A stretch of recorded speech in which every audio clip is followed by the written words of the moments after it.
তারাতলা থেকে মাঝেরহাটে নতুনভাবে সংযোজন হচ্ছে মেট্রো রেল এবং এই সংযোগের ফলে স্বাভাবিকভাবে যাত্রী পরিষেবা আরও বেশি উন্নত হবে এমনটাই মনে করছে সাধারণ মানুষ। উন্নত তো অবশ্যই হবে, বেশ ভালোভাবে আমরা যাতায়াত করতে পারবো।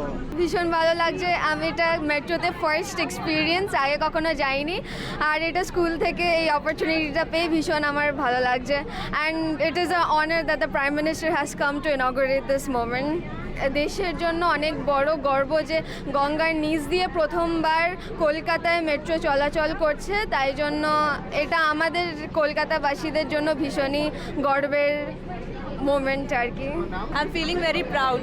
এটা তো একটা বিশাল পদক্ষেপ অ্যান্ড ইটস কলকাতার জন্য এটা একটা উপহার স্বরূপ, যেখানে আমরা যে দৈনন্দিন জীবনে যখন আমরা এই বাসে ট্রামে যারা ট্রাভেল করে তাদের জন্য এই রুটটা অনেক বেশি দ্রুত ট্রাভেল করা যাবে এবং গন্তব্যে সময় মতো পৌঁছানো যাবে। একাধিক জায়গায় নতুনভাবে সেকশন কিন্তু শুরু হয়েছে এবং সেটা মাঝেরহাট থেকে তারাতলা কিংবা হেমন্ত মুখোপাধ্যায় থেকে কবি সুভাষ কিংবা ধর্মতলা থেকে শুরু করে গঙ্গার নিচ পর্যন্ত সবটাই কিন্তু নতুন এবং এই পদক্ষেপ সাধারণ মানুষ কিন্তু আবেগের সঙ্গে চেটেপুটে উপভোগ গ্রহণ করছে।